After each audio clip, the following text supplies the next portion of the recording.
A união e unificação nos leva a pensarmos sobre o movimento espírita, conjunto de atividades que tem por objetivo estudar, divulgar e praticar a doutrina espírita. E é essa parte prática que dinamiza o processo de união e unificação. Trabalhar pela unificação dos órgãos doutrinários do espiritismo no Brasil e no exterior é prestar relevante serviço à causa do Evangelho Redentor junto da humanidade. Neste processo, a ação dos espíritas em torno da divulgação do espiritismo enfrenta, porém, muitos obstáculos. Falaremos destas dificuldades e também traremos conceituações e recomendações que possam sinalizar um roteiro seguro para a nossa contínua busca de união com vistas à unificação. No episódio de hoje, falaremos sobre união e unificação. Vamos lá?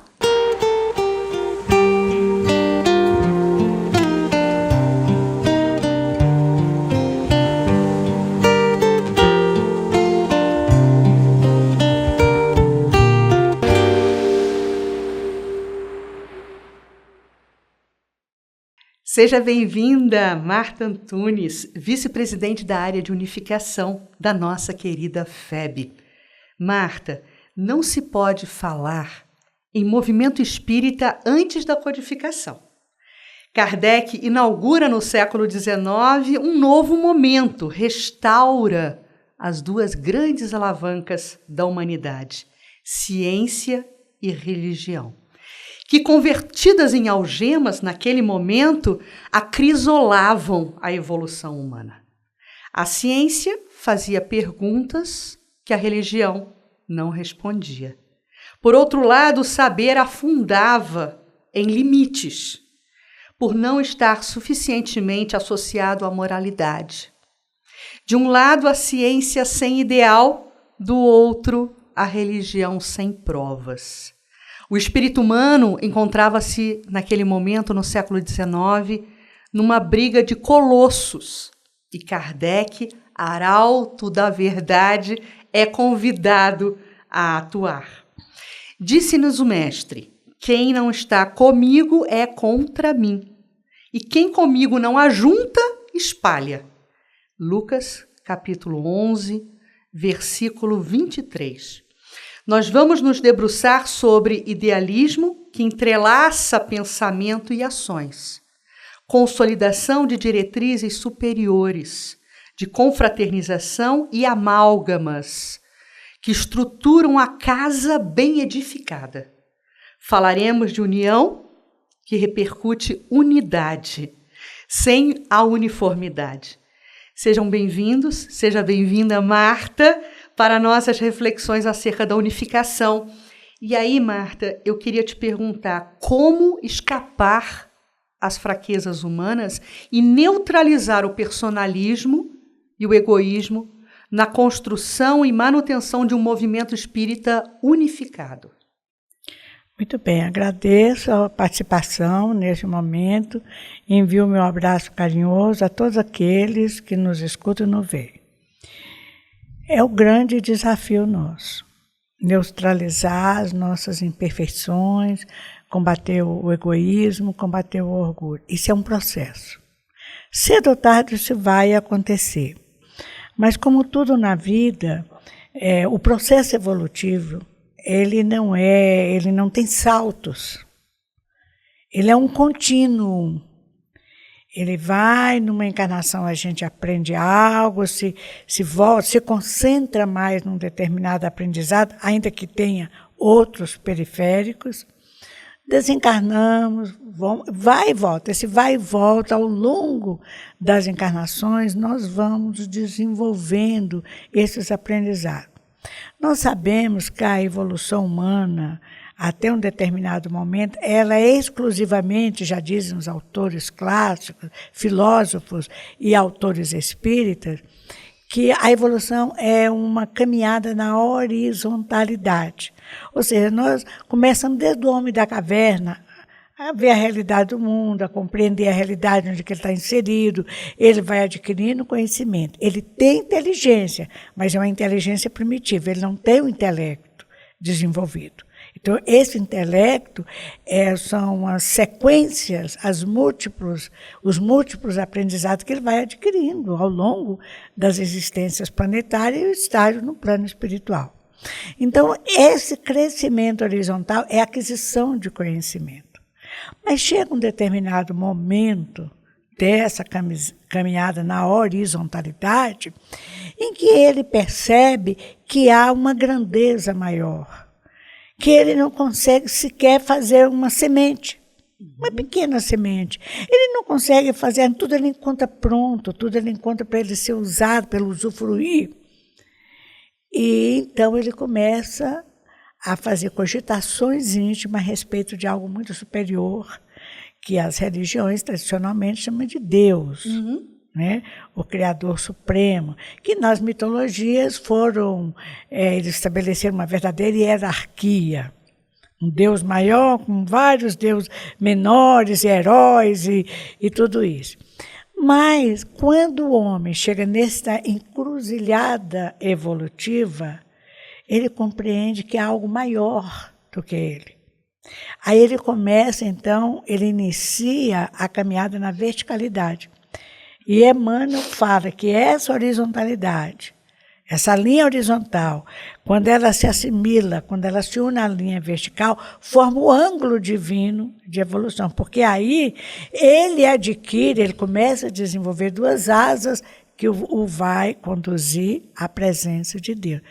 A sabedoria, traduzida pelo conhecimento intelectual, e o amor, através do conhecimento e vivência da lei de amor. Agora, isso é um processo também gradual. A única vantagem desse processo é que ele é acumulativo. O que você aprendeu hoje, amanhã você já sabe esse de hoje mais o de amanhã. De depois da manhã, 1 mais 2, e assim vai. Você não perde. Então, com isso, o homem começa a compreender, para fechar essa questão, de uma forma mais objetiva, que para ele ser feliz, não basta ele ter, não basta ele descobrir, não basta ele ter um intelecto altamente desenvolvido, ter uma posição social de destaque na sociedade, ou ter muitas posses. Ele precisa, acima de tudo, para a sua felicidade, isso ele compreende, uns mais cedo, outros mais tarde, que ele precisa do outro. Então, o outro, o próximo, é o instrumento da sua evolução. Aí nós reportamos a quem? A Jesus, que ele sintetiza a lei de Deus, os 10 mandamentos, o decálogo, em 2, chamado mandamento maior: amar a Deus sobre todas as coisas e o próximo como a si mesmo. Quando o homem começa a enxergar o próximo como irmão, como alguém que é o instrumento da sua evolução, aí ele começa a combater o egoísmo, ele começa o orgulho, ele começa a pensar menos em si, ele começa a pensar menos no cisco que está no olho do seu irmão do que na trave, esquecendo a trave que está no seu olho. Em síntese, é isso. Perfeito, Marta. E aí, no próximo bloco, que a gente já vai entrar nele, né, a gente percebe que esse despertamento que você também descreveu para a gente, dessa busca por essa verticalização, esse ângulo divino, a pessoa que atinge esse patamar, ela já consegue se inscrever numa fileira de trabalho para ser servidor do Cristo, né, porque ele já está se desapegando dessas questões dos vícios humanos, né? E o faz com veracidade, o faz com garra de coração. É porque, na verdade, a partir do momento que ele vai adquirindo essa percepção, e essa percepção tem gradações cada vez mais extensas e mais aprofundadas, ele começa a ver que seu usufrutuário de posses, de bens, tudo isso é transitório, tudo isso vai ficar. O que ele precisa ser imortal no verdadeiro sentido da palavra. O homem tem necessidade de colocar o seu toque de imortalidade. De que maneira é isso? Ele auxiliando na transformação de vida. É o bem em ação. É como ele começa a se inscrever, não mais como senhor, não mais como comandante, não mais como chefe, mas ele aprende uma coisa que no primeiro momento muitos acham que a pessoa está até insana. Uhum. Ele se torna servidor. Isso. Ele passa a servir, porque aquele que queira ser o maior, que seja o menor, já ensinava Jesus. Então, o processo de evolução moral, para amplificar e fortalecer, inclusive, o processo de evolução intelectual, precisa que a pessoa aprenda a servir, a ser servo. Mas tem um passo mais adiante que nós iremos falar posteriormente. A gente vai falar já já. Antes da gente encerrar esse bloco, meus amigos, eu queria só lembrá-los de escanear o QR Code que aparece aí agora na sua tela ou acessar febnet.me/OCE para ter acesso ao material que fizermos referência. Então, Marta, a gente está agora seguindo para o nosso bloco aí de perguntas, né, para a gente aprofundar ainda mais nessa questão da unificação. E a gente começa esse bloco com uma afirmativa do Espírito de Verdade no Evangelho segundo o Espiritismo, no capítulo 20, no item 5º. Ditosos os que hajam dito a seus irmãos, trabalhemos juntos e unamos os nossos esforços, a fim de que o Senhor, ao chegar, encontre acabada a obra. Sobre a constituição do Espiritismo, nós lembramos também um outro atestado de Kardec em obras póstumas.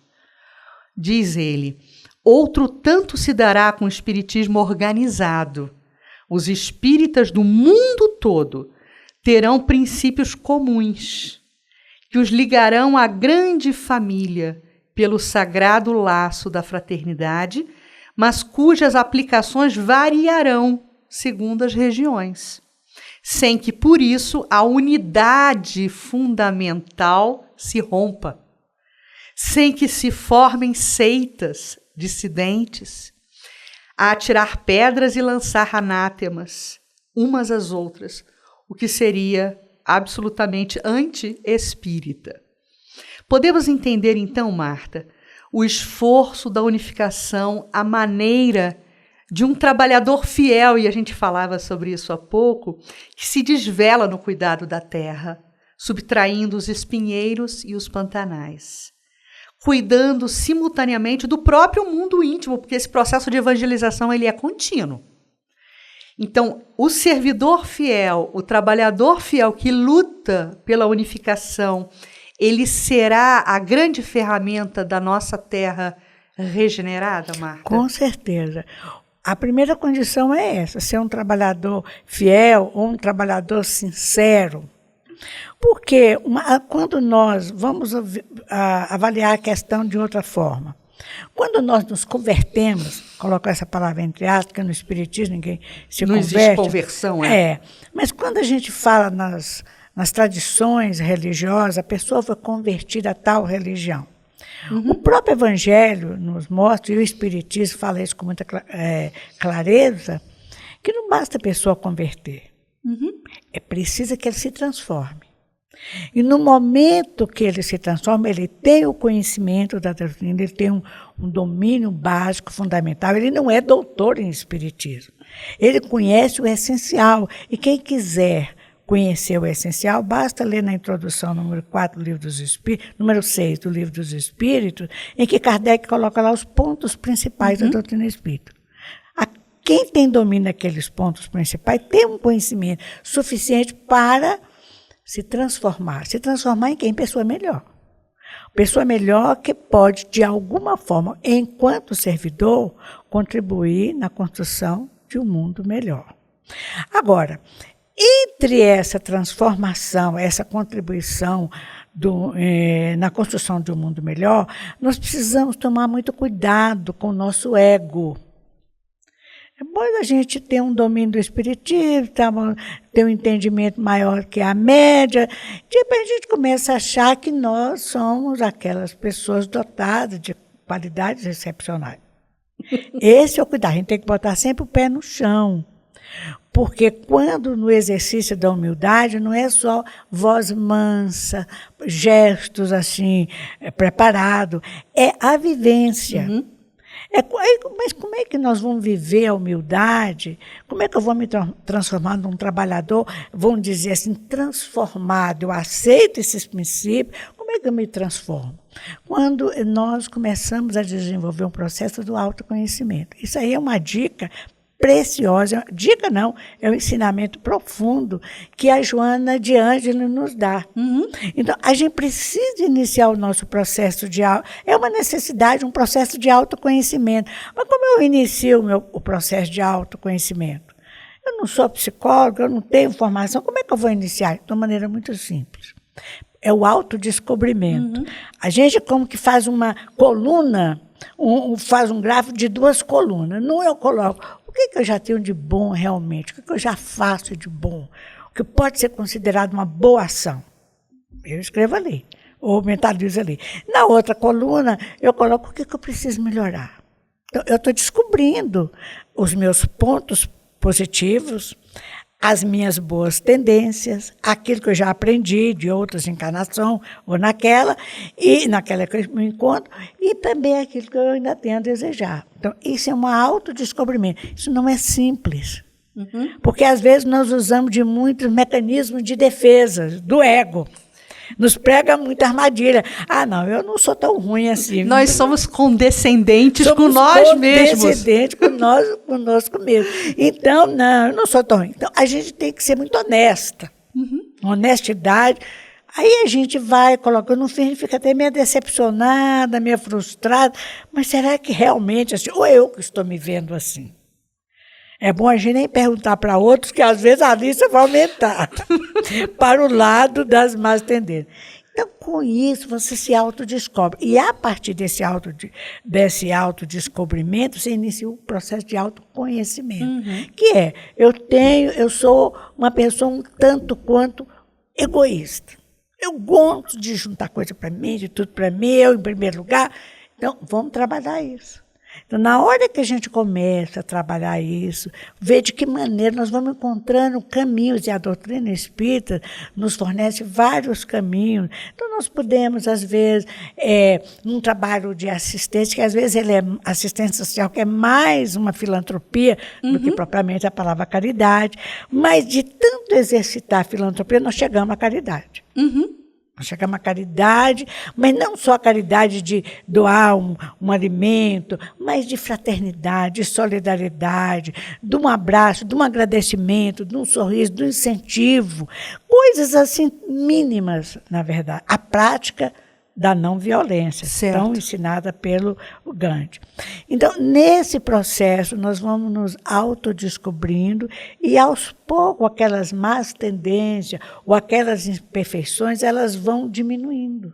É claro que uma existência só não é suficiente, sobretudo o estado evolutivo de espírito imperfeito que nós nos encontramos.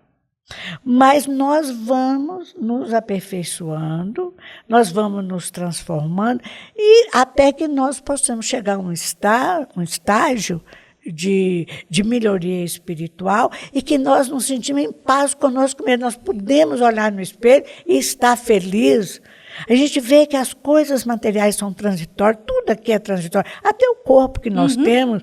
Perfeito. Tudo. Nós não vamos levar nada para o lado de lá. Nem a roupa que veste, a mortalha, como se diz, nós levamos absolutamente nada. O que vai sobreviver, o que vai continuar com ele, são aqueles valores, né? O que vai sobreviver, aqueles valores, para nos transformar em pessoas melhores. Mas também aquilo que nós ainda temos a desejar, que ainda precisamos trabalhar, vão conosco, mas nós já sabemos qual é o caminho. Muito bom. Marta, nós quando pensamos na unificação, é comum dizermos, e a gente sabe disso, né, que a palavra de ordem pode ser considerada amai-vos uns aos outros, porque é impossível entendermos unificação sem antes termos promovido a união. Só se unifica aquilo que está unido, né? Então, a gente observa que, mesmo quando discordando nas observações e nos diversos pontos de vista, né, mas firmados nos ideais estruturados exatamente das obras básicas do Espiritismo, essa consolidação da unificação se dá, né? Então, como é que para você, liderança da unificação, ter que lidar com esses diversos pontos de vista, tentando firmar aí um propósito único de ação? Olha, é um desafio. É um desafio, né, Marta? Porque, na verdade, o correto é isso, unir para unificar. Uhum. Esse seria o processo natural correto. Mas nós temos dificuldade muito grande, eu falo de uma maneira geral, uma população planetária muito heterogênea, de amar, de gostar. Aliás, o próprio processo de amar, ele exige várias etapas evolutivas. Então, veja bem, nós começamos pelo segundo plano. A gente começa o desafio da unificação, nós queremos unir, nós queremos construir pontes de entendimento entre nós, nós queremos nos entender, querer bem um ao outro, mas muitas vezes a gente não consegue isso. Mas a gente já consegue estabelecer um nível de respeito. Perfeito. Consegue, de alguma maneira, falar a mesma linguagem, porque nós temos os conhecimentos similares, o nosso conhecimento serve para todo mundo. Então, nós começamos a nos respeitar. Não é que nós nos amamos, nós nos respeitamos. Nós adquirimos um autocontrole, e o outro também, por sua vez, adquire um autocontrole. Então, nós combinamos, como se fosse assim, algo combinado previamente, nos planos do Espírito, não deixa de ser uma combinação. Isso. Um acordo de cavalheiros e de damas. Fica tácito, né, Márcia? Cada um vai se respeitar. Nós vamos nos respeitar, nós vamos trabalhar nesse campo, nessa seara. Você dá a sua contribuição, eu dou a minha, e a gente vai fazer o trabalho. Então, nós estamos trabalhando na unificação de procedimento, de organização na casa espírita, de estudo, de trabalho, divulgação de tudo. Esse é o acordo tácito estabelecido. Nós podemos não nos amar. Às vezes, até o contrário, nós podemos até nos colocar como adversários. Uhum. E isso não é tão raro. É mais. Às vezes a gente tem inveja do outro, porque o outro fala melhor, ou porque o outro tem mais conhecimento, ou porque o outro parece mais. Sempre tem lá essas coisas. Mas isso é um processo, é um aprendizado muito rico. A gente não pode fugir do campo de batalha, desse campo de batalha, desse bom combate, como fala Paulo. Então, nós iniciamos esse processo da unificação no movimento espírita, nós trabalhamos pontos comuns. No meio de todas essas ideias, que são inúmeras, o que nós podemos fazer junto? Então, vamos trabalhar nos pontos comuns, nos pontos de entendimento.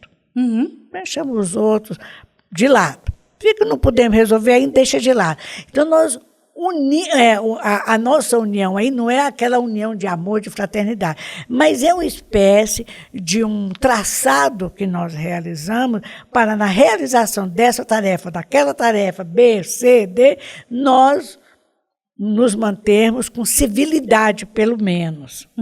Então, a unificação é isso. Outra coisa, nós temos que ter paciência.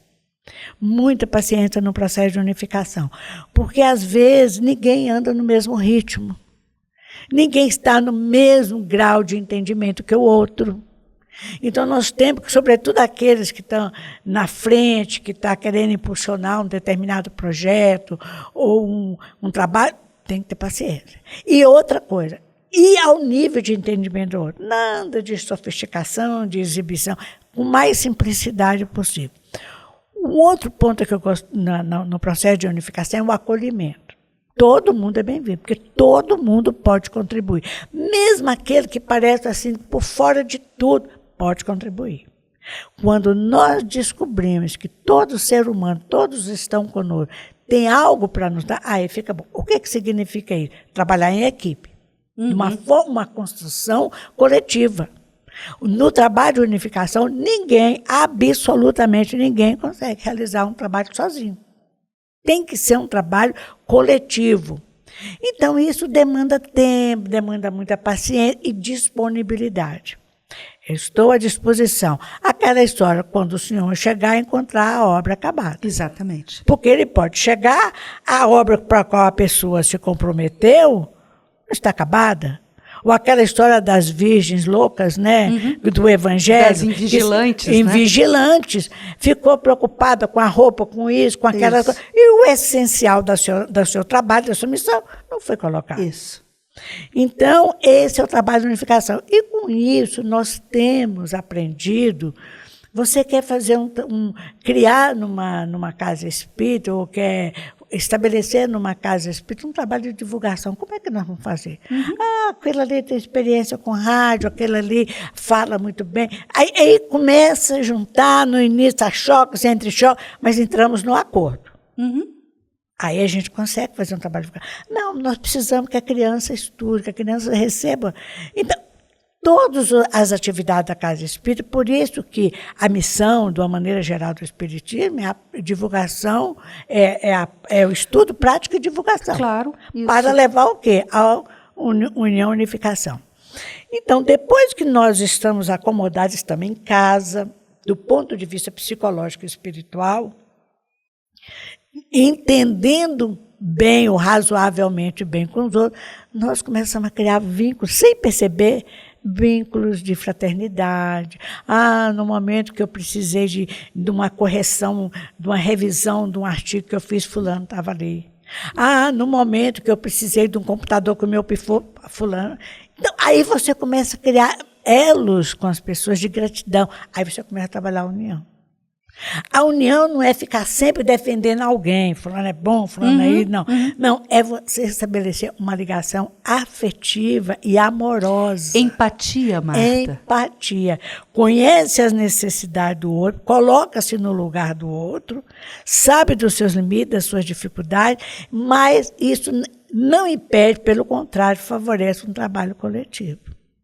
Então, esse é o trabalho. Então, quando nós chegamos nesse momentozinho que a gente começa a ser grato, eu não teria feito isso se não fosse a Cristina, se não fosse o Pio, se não fosse... Não, eu não conseguiria sozinha. Nesse momento, nós passamos a compreender que nós somos codependentes. Nós somos animais gregários, biologicamente falando. O homem, eu vou relembrar Aristóteles. O homem é um ser social. É um ser social. E o gregarismo. E o que significa ser social e ser gregário? Nós evoluímos em grupo. Perfeito. Então, é isso. Então, aí começam as bases da união verdadeira. Aí, agora é só questão de cada vez acender mais. Aí é arregaçar as mangas e partir para o trabalho. Mas é sempre, a gente compreende que é servidor, a gente compreende que precisa do outro, então vamos longe. Perfeito, Marta. É muito lindo a gente ver como esse processo do trabalhador se constrói e como a espiritualidade amiga, amorosa, ela promove nos bastidores espirituais da nossa história do espiritismo, né, o emergir de uma casa máter do espiritismo no Brasil. Né? Há pouco comentávamos, né, Marta, sobre o Pacto Áureo. Não foi uma reunião marcada entre as lideranças. Não, pelo menos assim, no calendário, não. Não, e a gente percebe ali a mão de Deus, né, a mão de Ismael, conduzindo os trabalhadores, os servos fiéis, para um momento de reflexão conjunta, de um trabalho de rede. Eu sempre penso no Pacto Áureo como o evidenciar do trabalho de rede. E a unificação ela se faz em trabalho de rede.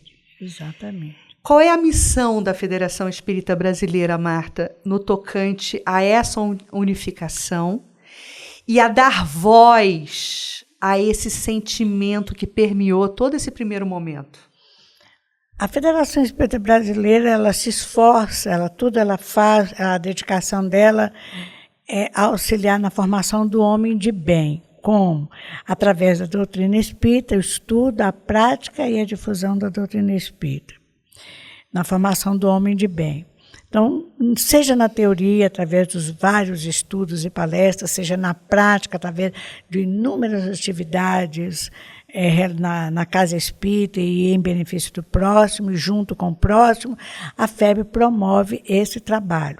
Porque o objetivo, o que é essa formação do homem de bem? A formação do homem de bem é um momento em que nós passamos a visualizar, ter uma compreensão nítida, perfeita, daquilo que o apóstolo João, no seu evangelho, ele fala, que todos sejamos um. Né? Todos sejamos um.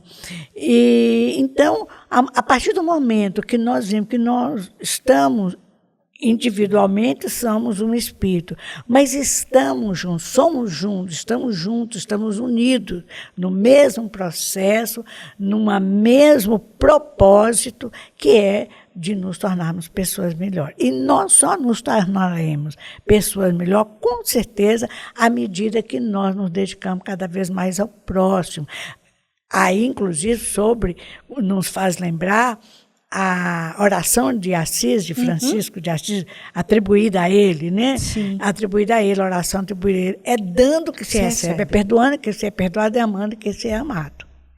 Então, esse é o processo. E a FEB, a Federação Espírita Brasileira, ela, desde os primórdios, antes mesmo da edificação da Fundação enquanto Federação Espírita Brasileira, antes de 1882, 83, ela já pensava assim. E é interessante que na história do Espiritismo no Brasil, a gente percebe que naqueles primórdios, antes mesmo de organizar, propriamente dito, uma instituição, nós vimos que quem foram as pessoas que foram chamadas, que Ismael fez renascer, que vieram para aqui, eram espíritos que todos eles tinham um maior nível de intelectualidade. Mas por que isso? Era uma coisa elitista? Não. Porque na época, o conhecimento vinha de onde? De Paris. Paris era a cidade de luz. Claro. Era o berço do conhecimento, o próprio iluminismo do século XVIII foi mais evidente em Paris. Então, ali estavam acontecendo fenômenos, como alguns que aconteceram nos Estados Unidos, para atrair o povo.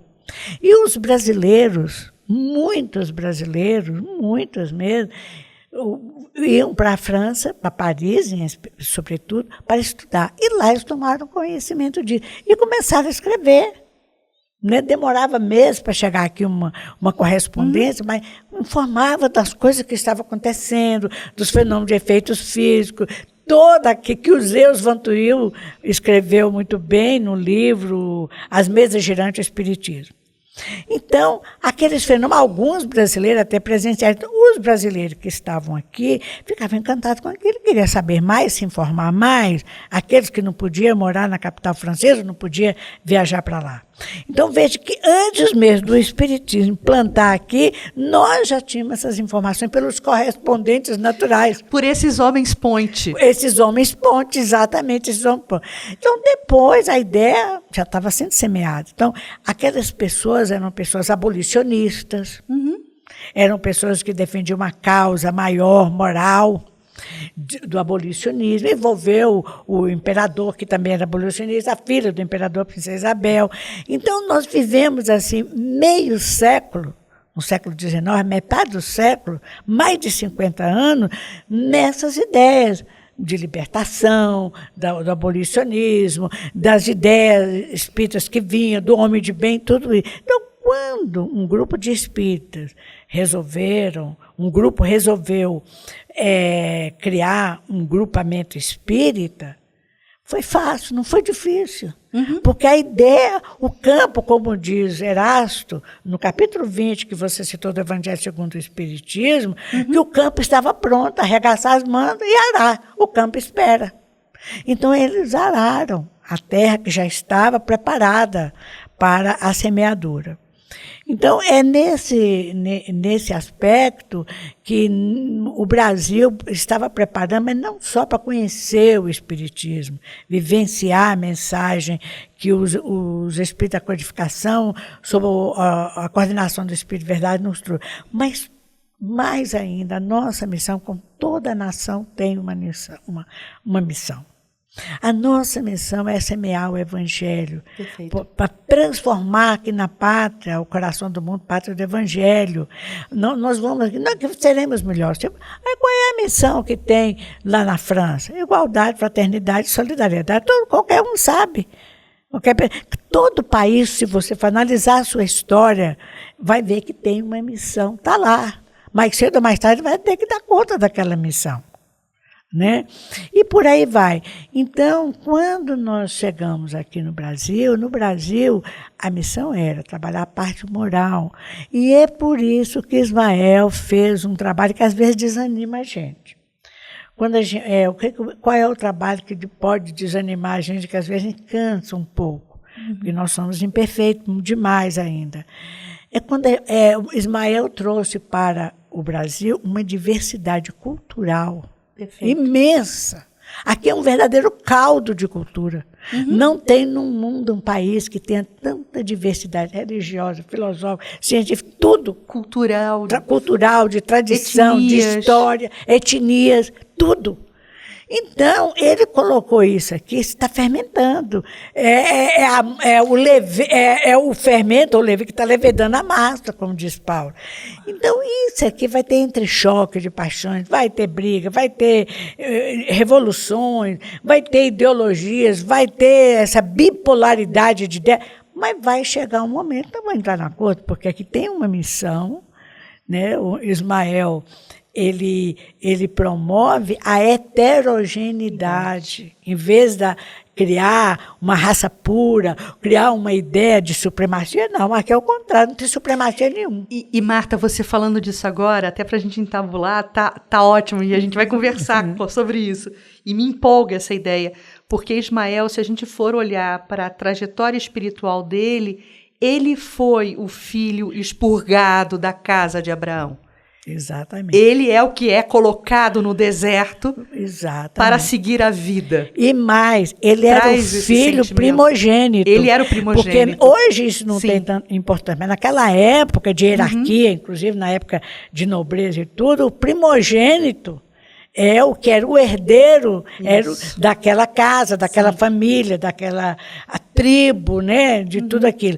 Então, Ismael, a esposa, Sara, que era judia como Ismael, não teve filho no início. Então, veio de uma egípcia, escrava no sentido porque era dominada, Agar, e nasceu Ismael.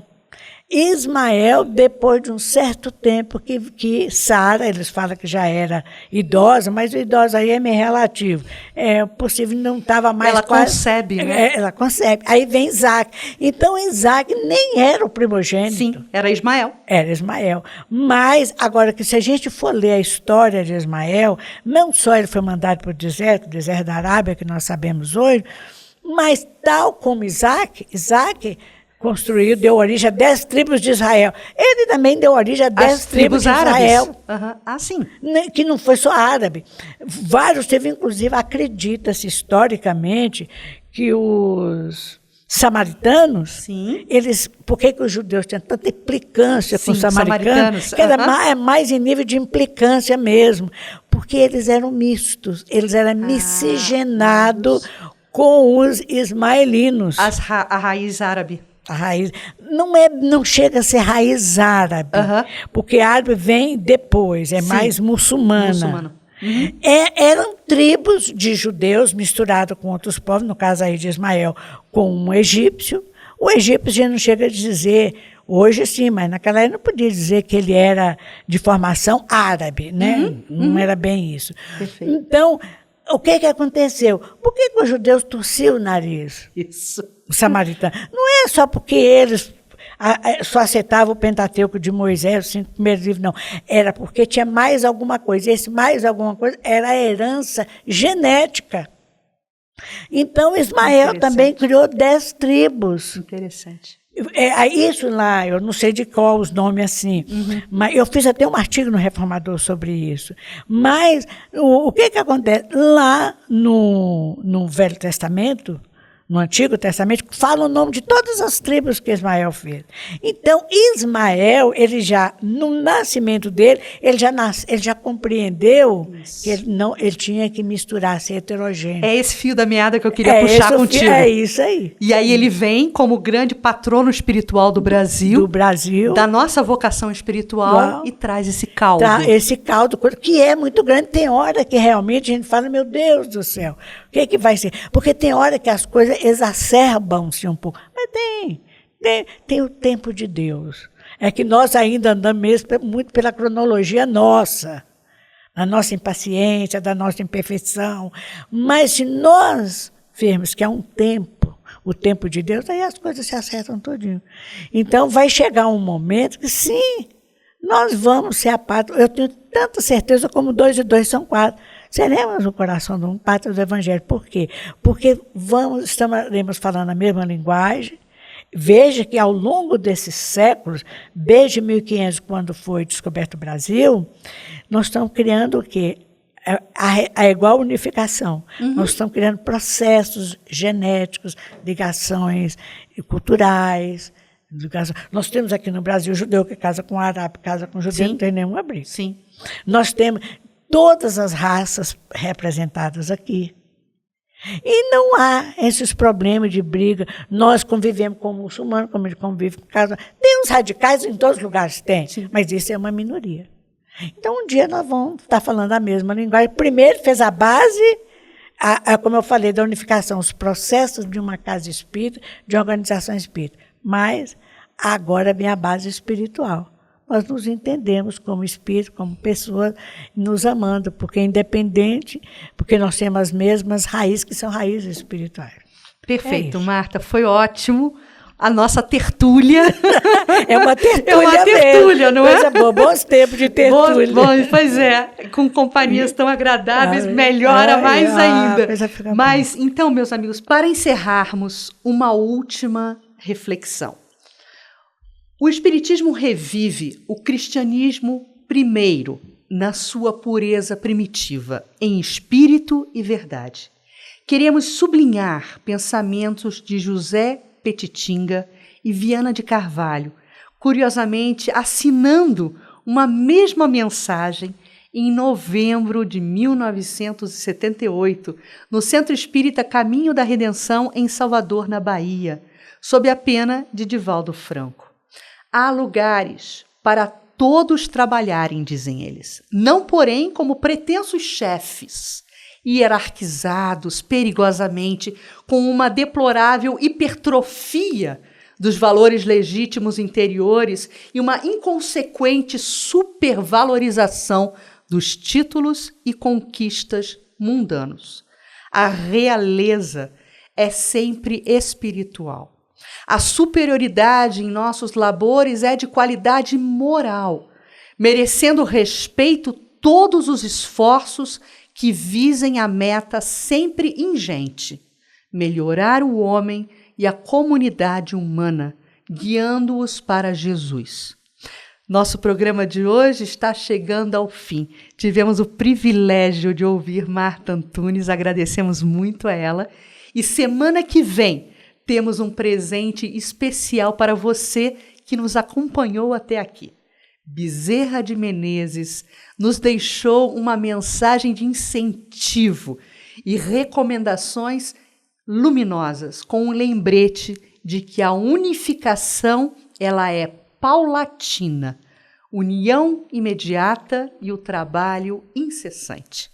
Agradecemos a participação dos nossos convidados e lembre-se de escanear o QR Code que aparece na sua tela ou acessar oce.febtv.com.br para assistir a primeira temporada deste programa e os novos episódios que estarão disponíveis à medida que forem lançados, para fazer download gratuito de orientação ao Centro Espírita, bem como outros documentos orientadores e materiais de apoio, acesse esse mesmo link.